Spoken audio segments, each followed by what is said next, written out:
Compétences. France Compétences, c'est une nouvelle instance qui émane directement de la loi à venir. Vous savez, la loi pour la liberté de choisir son avenir professionnel de Muriel Pénicaud en 2018.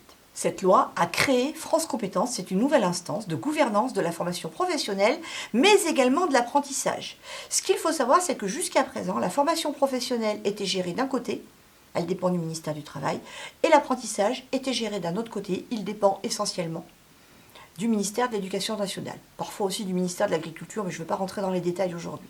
Donc France Compétences va être une instance qui va gérer un peu tout ça et qui va reprendre effectivement les droits sur la totalité de la formation professionnelle, mais aussi de l'apprentissage.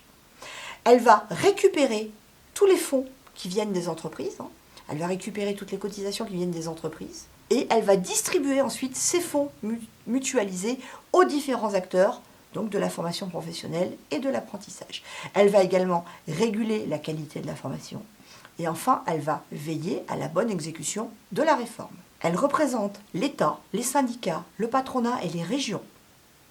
Donc, elle va remplir des missions stratégiques de financeurs, de régulateurs, mais également de contrôle auprès des différents acteurs de la formation professionnelle et de l'apprentissage. Nous allons maintenant voir quelles sont ses compétences. En premier lieu, elle finance.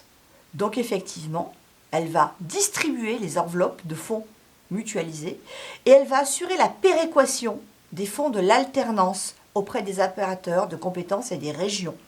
Au niveau territorial, elle va organiser et financer le conseil en évolution professionnelle. Donc ça, c'est le financement, son rôle de financeur. Deuxième rôle, un rôle de régulateur. Elle régule en lien étroit avec toutes les branches professionnelles. Elle va participer à la co-construction des titres et des diplômes professionnels. Et enfin, elle va contrôler. Elle va évaluer les actions menées par les opérateurs de compétences, ainsi que l'évaluation des coûts, mais également la qualité des formations proposées.